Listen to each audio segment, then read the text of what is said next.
The words landed like a grenade. Karoline Leavitt leaned forward, eyes narrowed, her voice slicing through the air with a venom she didn't bother to disguise. Go back to India. For a moment, time fractured. The chamber froze. Gasps rippled. Through the rows, like a wave cresting on stone. Staffers exchanged stunned glances. Journalists hunched over their keyboards froze mid-keystroke, unable to look away. Cameras already trained on the debate zoomed in instinctively, desperate to capture every flicker of Patel's face. The insult wasn't just a jab it was a loaded echo of decades of nativism, centuries-old sneer repackaged for prime time. The kind of line designed not just to wound one man, but to belittle millions watching who had heard it whispered, muttered, or spat at them before. And Kash Patel did not flinch. He didn't leap to his defense. He didn't fire back immediately. With anger, instead, he let silence do the talking. The kind of silence that feels like thunder, stretching across seconds that felt eternal. He locked his eyes on Leavitt, steady, unbroken, calm. The chamber grew heavier by the beat. A few muffled gasps became whispers, then hushed arguments. Who says that on national television? How did she think this would land? The air turned electric, as if everyone knew they had just witnessed a line that would replay on loop, dissected and debated for days to come.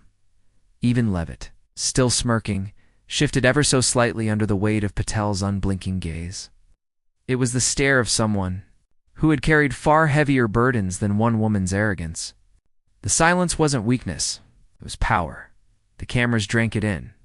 Twitter feeds lit up in real time. Clips circulated before the exchange had even ended. People at home leaned closer to their screens asking the same question. What would he say next? Because every chamber knows when history pivots, and in that instant, it had.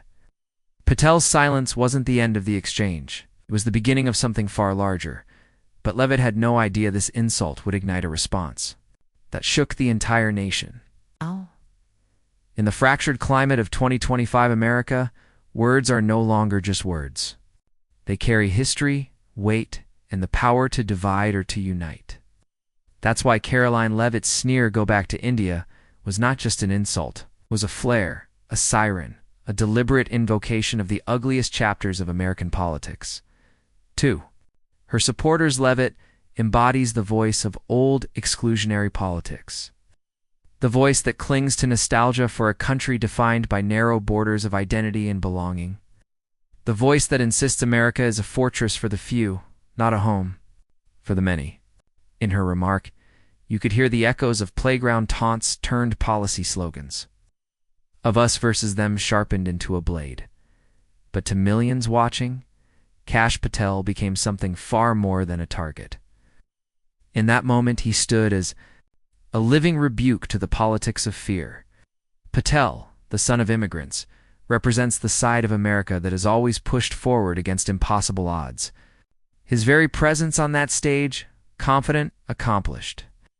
Unshaken, was proof that immigrant pride and resilience are not exceptions, but essential threads in the nation's fabric. The clash was bigger than two people. It was symbolic. Fear versus courage. Exclusion versus belonging. The brittle arrogance of trying to silence someone's story with a slur against the unbreakable dignity of refusing to be defined by hate, and audiences knew it. The moment spread like wildfire because it wasn't just about Patel and Leavitt. It was about every immigrant family who had ever been told they didn't belong. It was about every first-generation child who had carried two cultures in their heart and been told they had to choose. It was about whether America would remain a land where identity is a weapon or a land where identity is a strength. In 2025, the stakes could not be higher. Across the nation, immigration debates rage, culture wars dominate headlines, and the definition of American hangs in the balance. For some, Leavitt's insult was the rallying cry of a movement desperate to cling to power by drawing lines around belonging. For others, Patel's steady silence was a promise that dignity, resilience, and courage could not be erased with three hateful words. This was not just an exchange. It was a battle for the story of America itself. Who owns it, belongs in it, and who has the authority to define it? Leavitt thought she was striking a blow. Instead, She had set the stage for a confrontation that would expose more than prejudice. It would reveal the very fault lines of the nation. But the deeper clash wasn't about a slur. It was about who truly defines what it means to be American. Karoline Leavitt did not arrive at this moment by accident. Her insult to Kash Patel was not a slip of the tongue, nor a one-time eruption. It was the culmination of a career built on provocation, fueled by outrage, and sharpened by the conviction that the louder she shouted, the more power she held. For years, Leavitt had fashioned herself as a warrior for what she proudly called traditional America. But beneath that banner, her record tells a different story, one of calculated divisiveness, media theatrics, and a long trail of incendiary remarks that seemed designed less to persuade and more to dominate. Audiences who had followed her rise remembered the clips. In 2022, she went viral for mocking a Latina congresswoman's accent during a live panel, smirking as the audience gasped. In 2023, she doubled down on cable news by suggesting that dual-citizen Americans should have split loyalties, and questioned whether they could ever serve the country faithfully. And in 2024, a resurfaced tweet bore her words in all caps. "Diversity is not a strength, it's a weakness." Those were the receipts etched into the archives of the internet, impossible to erase. Screenshots of old posts circulated on social media whenever her name trended, painting the picture of a politician who thrived on courting controversy and dismissing outrage as proof of her courage. But behind the bravado was ego that had only grown as she discovered how far outrage could take her. Leavitt reveled in the media spotlight, often treating interviews less like serious discussions and more like performance stages. Every confrontation was a chance to raise her voice, to interrupt, to smirk at the camera as if daring the audience to look away. On right-leaning podcasts, she boasted about triggering the libs. On the campaign trail, she posed with signs that read America first or bust, ignoring the irony that many of the people who built America had once been told they didn't belong. And in debates, she perfected the art of condescension, rolling her eyes, cutting off opponents, and painting herself as the lone truth-teller in a world gone soft. Her supporters called it strength, her critics called it arrogance. The truth, it was both, because arrogance had carried her this far. It had convinced her she could land insults without consequence, that she could reduce someone's heritage to a punchline and emerge stronger. It had convinced her that America was still captive to the politics of fear, and that her voice, sharp, dismissive, unapologetic, was the one that mattered most. And yet as her profile grew, so did the backlash. Each viral moment carried two currents, one of support, yes, but also one of mounting ridicule. Her opponents clipped her rants into memes. TikToks of her eye rolls and glares were set to mocking audio. Twitter threads chronicled her pattern of belittlement with captions like Karoline's greatest hits of hate. Slowly, her brand became less about leadership and more about spectacle. Still, she leaned in, because spectacle, she believed, was power. That belief carried her into the chamber where she faced Patel. To Leavitt, this was just another performance, another chance to score points, dominate the headlines, and prove she could say the unsayable without flinching. Her insult, "Go back to India," was meant to be a knockout punch. It's a kind of line that would thrill her base and rattle her opponent. But what she underestimated was the audience. Not the one in front of her, the lawmakers shifting uneasily in their chairs, but the millions watching at home. America in 2025 was not the same America of a decade earlier. The country had grown tired of politicians mistaking cruelty for courage. People had learned to read the difference between confidence and ego, between strength and arrogance. Leavitt thought she was playing to her crowd. Instead, she had placed herself in a spotlight brighter than she ever imagined. And in that light, the old tactics, the smirks, the sneers, the cheap insults no longer looked like strength. They looked like desperation, for the first time. Karoline Leavitt was not the one holding the microphone, dictating the tempo. For the first time, her arrogance had put her on trial in the court of public opinion, and as the silence after her words stretched on, as Patel stood unshaken in his calm, something shifted. Her insult, designed to belittle, had exposed not his weakness, but her own. But arrogance has a way of meeting its match. Kash Patel's story did not begin in the bright lights of Washington or the glare of a debate stage. It began in the quiet sacrifice of an immigrant family who came to America with little more than hope in their pockets. His parents, first-generation immigrants from India, landed on American soil, chasing the dream that so many before them had sought, not wealth, not fame, but the dignity of opportunity. They worked long hours, his father in manufacturing, his mother in healthcare, stretching every paycheck to cover school supplies, rent, and the dream of something better for their children. At the dinner table, their lessons were not of cynicism or fear, but of gratitude. This country will challenge you, his father would say, but if you give it your best, it will give you a life beyond anything we imagined. Those words, spoken in an accent outsiders often mocked, became Kash's compass. As a boy, Patel knew what it meant to stand out. His skin, his name, his family's traditions, these were things kids pointed at, questioned, sometimes ridiculed. He remembered classmates smirking when his mother packed homemade Indian food in his lunchbox. He remembered hearing, more than once, the words, "Go back where you came from." But rather than break him, those moments hardened a resolve to prove that belonging was not given. It was claimed Patel worked his way into law, drawn to the idea that America's promise lived in its system of justice. He spent years in courtrooms and offices, handling cases that never made the headlines, but changed lives. Immigrant families facing deportation. Small businesses navigating bureaucracy, ordinary people up against systems too big to fight alone. He wasn't flashy. He was steady. The kind of public servant who believed that law was not a weapon for the powerful, but a shield for the vulnerable. That ethic carried him higher. Patel rose into government service, working behind the scenes where policy was shaped and the stakes were national. He was no stranger to controversy. Powerful figures rarely are but through each storm. What defined him was not scandal or arrogance, but a steadiness rooted in principle. To his colleagues, he was unshakable. To his critics, he was infuriatingly calm. And to those who knew his story, he was the embodiment of immigrant resilience, the son of workers who had scrubbed and sweated so that he could sit at the table of American power.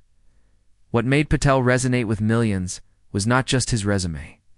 It was his composure, the way he carried his heritage with quiet pride and refused to let the slurs or sneers of others define him. In a political world addicted to shouting matches and performative rage, Patel's strength was silence. Not weakness, silence as in patience, silence as in control. He knew when to hold back words so that when he did speak, the impact landed like thunder. His rise mirrored the stories of countless Americans who saw themselves in him. Children of immigrants who grew up straddling two worlds called to, foreign in one, too Americanized in the other. Workers who knew what it meant to be underestimated, overlooked, or dismissed, yet kept pushing forward. Parents who sacrificed everything so their kids might one day be treated with the dignity they deserved. That is why. By 2025, Patel wasn't just another public figure. He was a symbol, a reminder that America's greatness had never come from shutting doors, but from opening them, never from purity tests, but from possibility. To his supporters, his very presence in the chamber was victory living proof that a son of immigrants could rise to stand equal with those who once would have told him to stay silent, stay small, to stay invisible. And yet Patel never paraded. His story as armor carried it lightly, almost humbly, as if to say, "This is not just my story. It is ours." That humility, that refusal to perform outrage or to grandstand for attention, made his opponents underestimate him. They mistook calm for weakness, composure for lack of fire, which is why Karoline Leavitt's insult was so revealing. She thought she had found the crack in his armor. She thought the words "go back to India" would sting him into flustered defensiveness, into proving himself, into losing his cool. She thought she was speaking to one man. But what she did not realize was that she was speaking to millions who knew that insult by heart because they had heard it themselves. For Patel, those words were not an attack. They were a mirror, showing the fear and fragility of the one who spoke them, because he had walked this road before, because his parents had endured far worse with heads held high, because his rise had been forged in the fire of dismissal and doubt. He stood ready not to shrink, not to shout, but to answer in a way that would echo far beyond the chamber. The silence after her insult was not emptiness. It was preparation, and when the insult came, Patel was more than ready to answer. The silence after Karoline Leavitt's first insult might have been enough to humble most people, but not her. She leaned forward, eyes flashing, her voice rising louder as if the sting of her own words had only emboldened her. "Don't stand here and lecture us about America," she barked, waving her hand dismissively at Patel. "This country isn't some experiment for outsiders to come in and rewrite. You people don't get to define what being American means." The chamber rippled. Gasps shot across the room, a few muffled boos. The moderators shifted in their seats, unsure whether to intervene, but Leavitt didn't stop. She pressed harder, raising her voice over the murmurs. "You've made a career riding on the backs of real Americans," she snapped. "You don't belong at this table, you're a guest in our house. Maybe it's time you remembered that."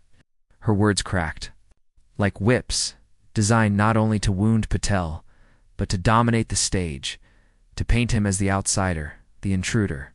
She thought louder meant stronger. She thought more venom meant more victory, but Patel did not flinch. His posture remained steady, his hands folded before him, his gaze unbroken. When he finally spoke, his tone was sharper than before still. Calm, but now edged with steel.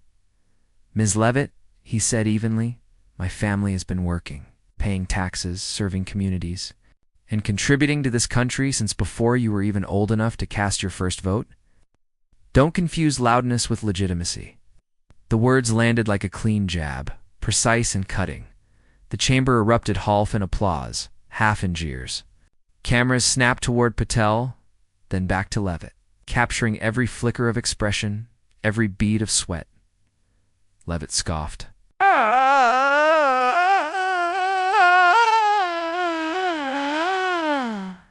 Tossing her hair, but her confidence wavered.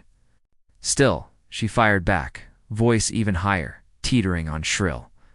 "You think some resume makes you American? You think quoting your parents' hardships makes you one of us? America was built by those who bled for it, not by those who snuck." Under the cover of the booze came louder this time. Few lawmakers shouted enough. Moderators raised their hands to quiet the room, but the tension had already transformed the chamber into something like an arena. Every line was a swing. Every silence was a dodge.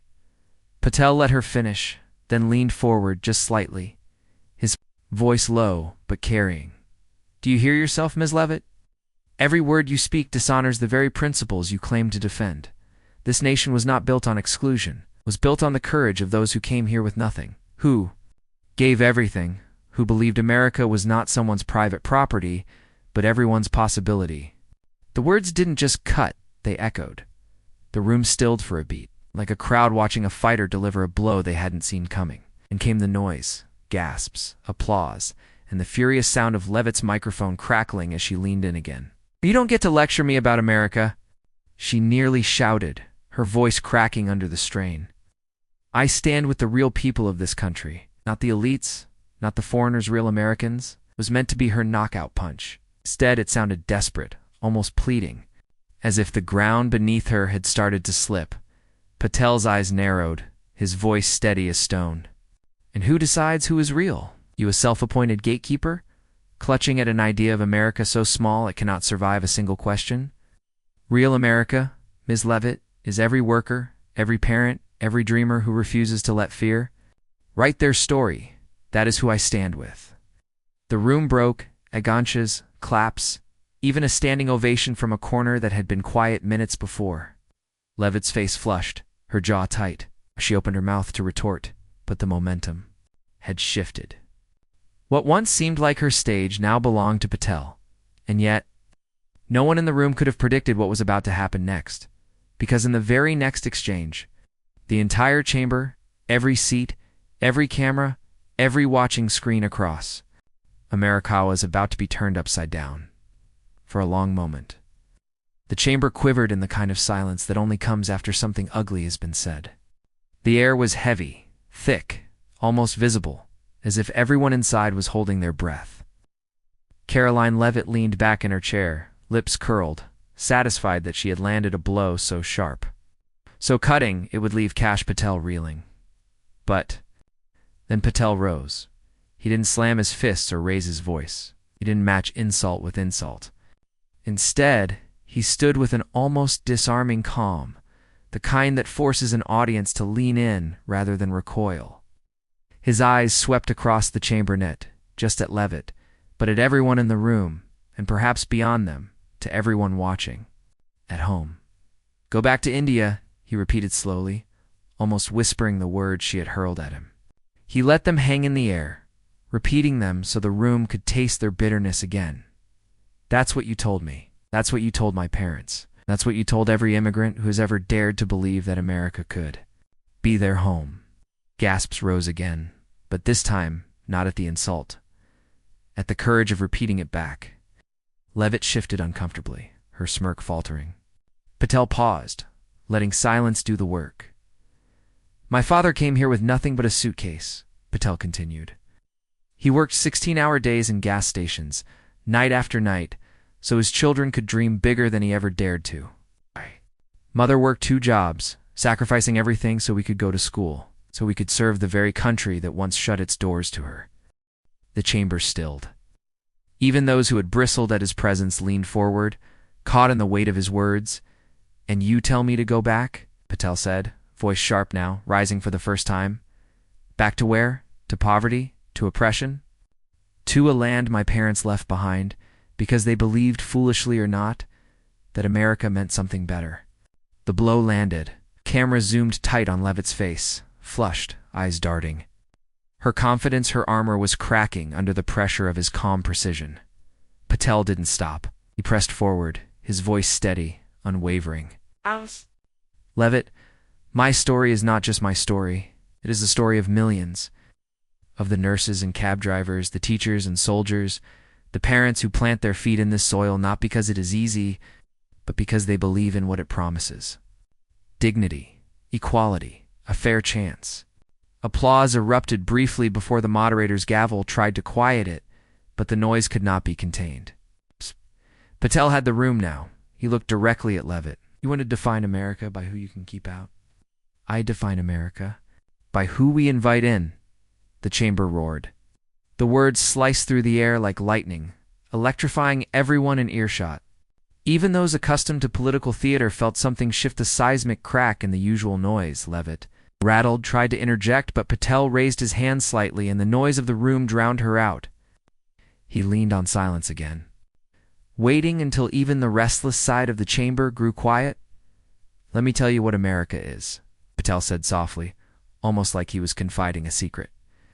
"America's my father wiping grease off his hands after a 14-hour shift, still proud enough to put his hand on his heart when the anthem played. America is my mother, saving every dollar so I could study law and serve the very Constitution you now twist into a weapon. America is the soldier with an accent who still bleeds red, white, and blue when he's wounded in battle." Leavitt blinked, stunned. Her usual quick comebacks failed her. She glanced toward her allies, searching for rescue. None came. "And you dare," Patel continued, his voice sharpening, "to tell people like us that we don't belong. But no, Ms. Leavitt, you are wrong. People like us built this country. We keep it alive. And people like you who sneer, who divide, who cling to fear instead of courage, you will never own America. Because America does not belong to the loudest voice. America belongs to the truest heart." That line, those words hit like a thunderclap. The chamber erupted again, this time unable to contain itself. Some rose to their feet, some clapped furiously, others simply sat frozen, staring at Patel, as though they were witnessing something more than a debate, something closer to history being written in real time. Leavitt's face was pale now, her hands trembling slightly as she gripped her microphone. She opened her mouth, but all that came out was a stammer, a half-formed phrase that drowned in the sea of applause. For the first time, she looked small. Patel, by contrast, seemed larger than the room. He waited patiently, letting the ovation rise and fall before speaking again, this time not as a debater, but as a messenger.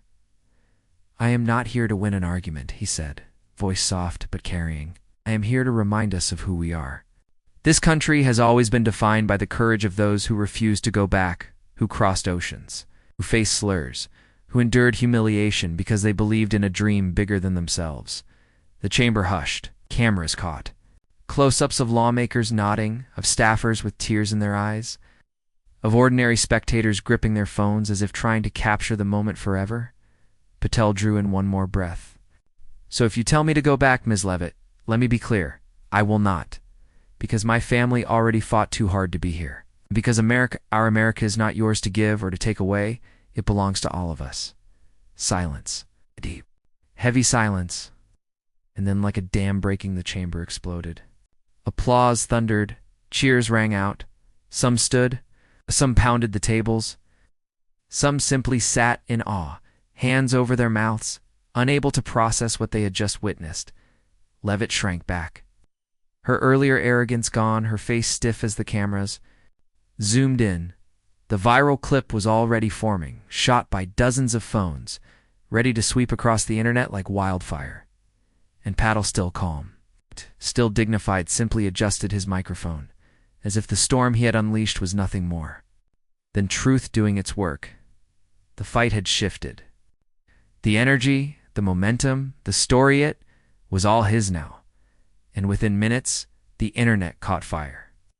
The debate chamber was still buzzing when the real explosion began, not inside the walls of Congress, but across the endless sprawl of the internet. Within minutes of Patel's words, phones lit up like fireworks.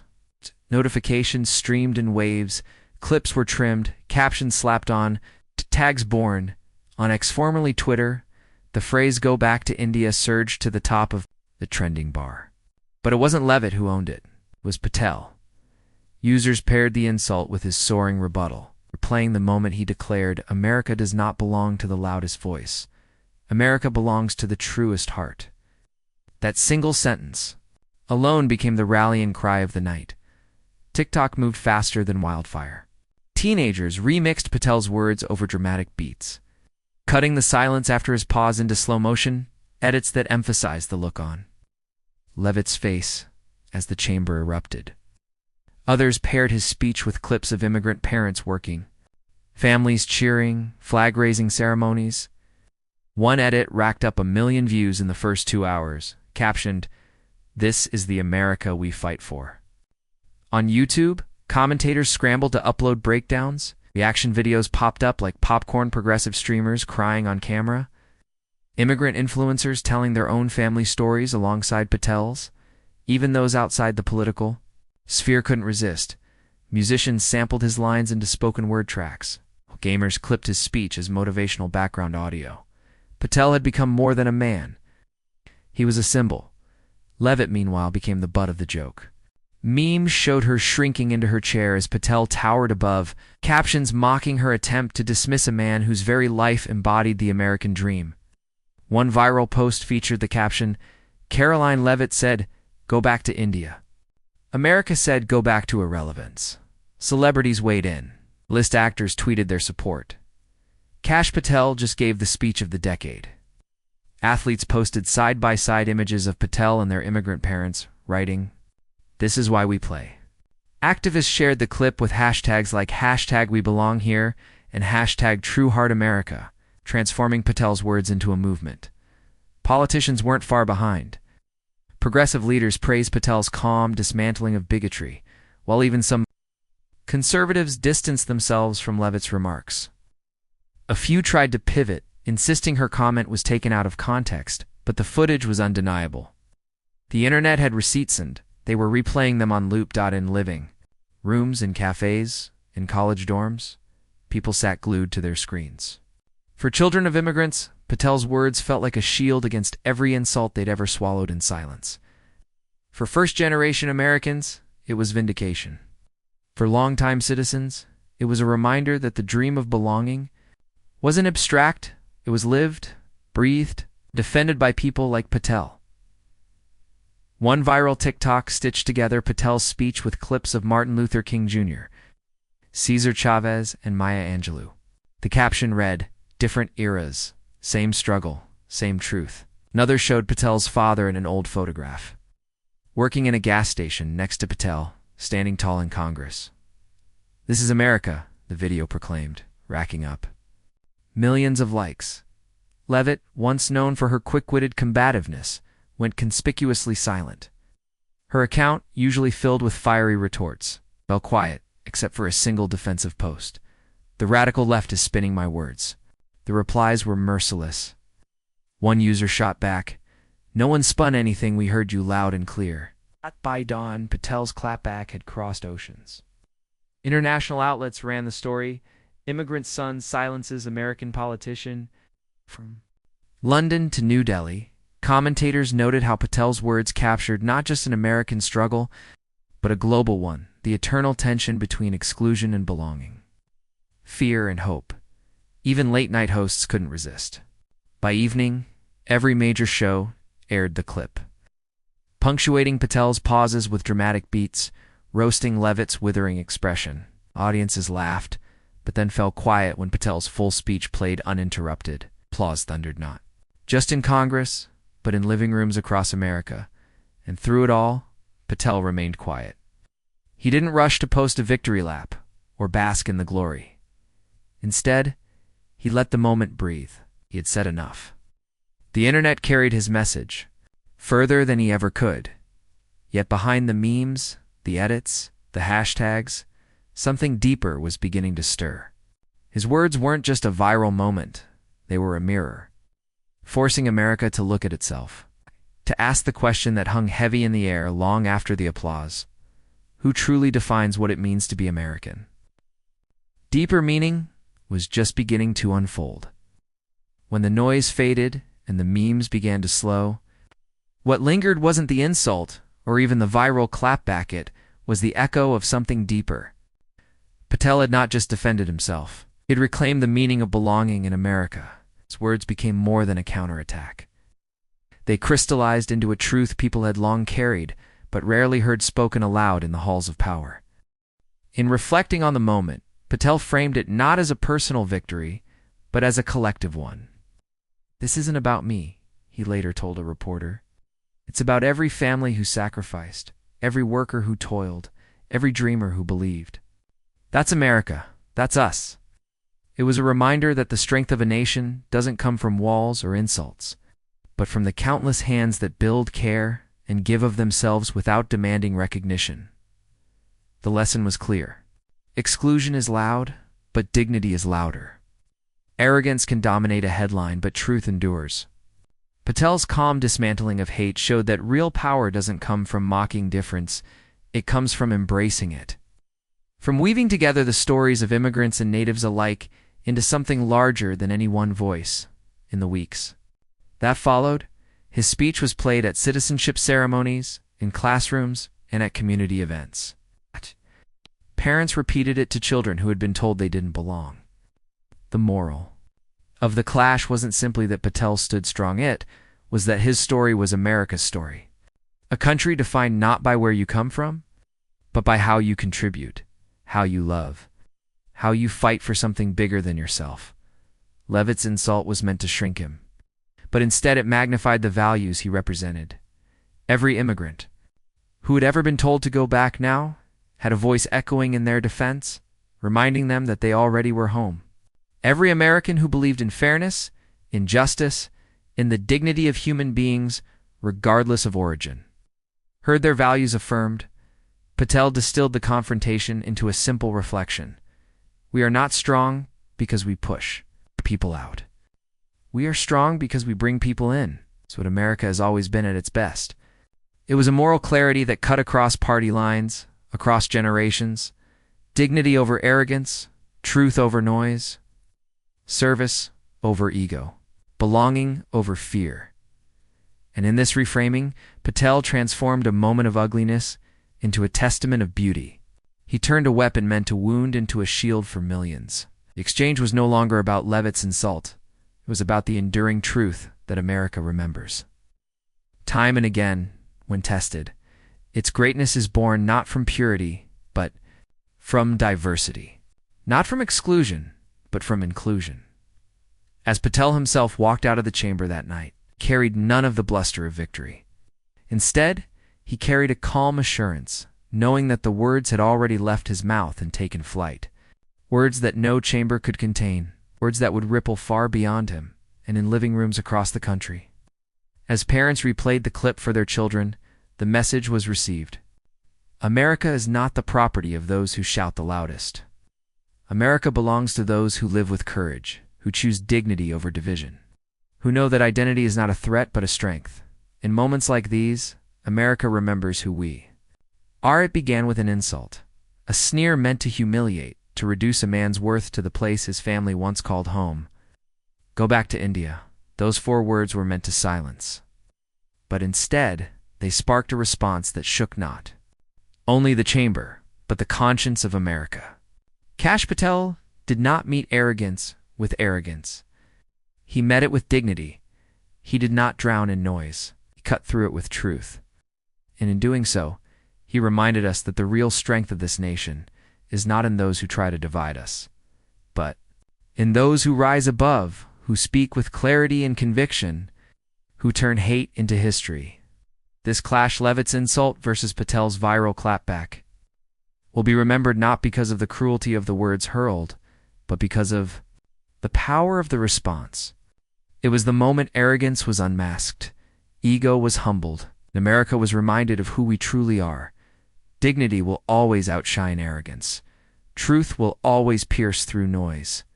And America at its best will always be greater than the ego of any one person. That is the heartbeat of this channel.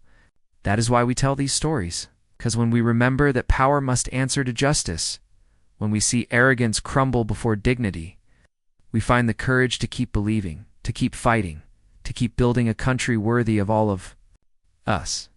If you believe that power should always answer to justice, subscribe now and be part of Inside Power. Together, let's ensure the voices of dignity, truth, and belonging are never drowned out.